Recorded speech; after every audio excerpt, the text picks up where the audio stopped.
மேடையில் ஒருத்தர் பெண்களை பத்தி, அதுவும் தாவேக்காவுடைய பெண் தொண்டரை பத்தி தவறாக, இழிவாக, கீழ்த்தரமாக, ஆபாசமாக பேசினாருங்க.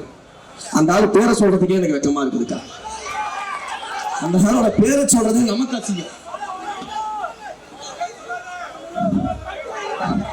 ஐயா, நீங்க என்கிட்ட 100 கோடி பணம் கொடுத்தாலும் அந்த பேரை நான் சொல்ல மாட்டேன். அப்ப ஒரு மேடை பேச்சாளருக்கு திமுக தன்னுடைய சொந்த செலவுல மேடையை போட்டு கொடுத்து அந்த மேடையில ஏற்றி விட்டு பெண்களை பற்றி இவ்வளவு கீழ்த்தரமாக பேசுது. அதை முதலமைச்சர் மு.க. ஸ்டாலின் வேடிக்கை பார்த்து கொண்டிருக்காருன்னா தமிழ்நாட்டு பெண்களை நீங்க எவ்வளவு கீழ்த்தரமாக நினைச்சுக்கிட்டு இருக்கீங்க?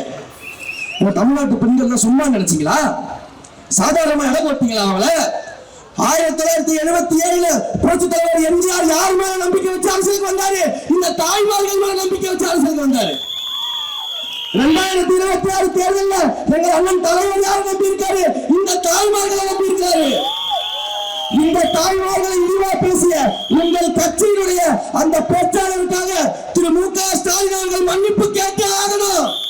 அப்படி மன்னிப்பு கேட்கல, தமிழ்நாட்டுடைய ஒவ்வொரு வீட்டில் இருக்கக்கூடிய தாய்மார்கள் அவங்களுடைய விரல் இருக்கக்கூடிய மையினால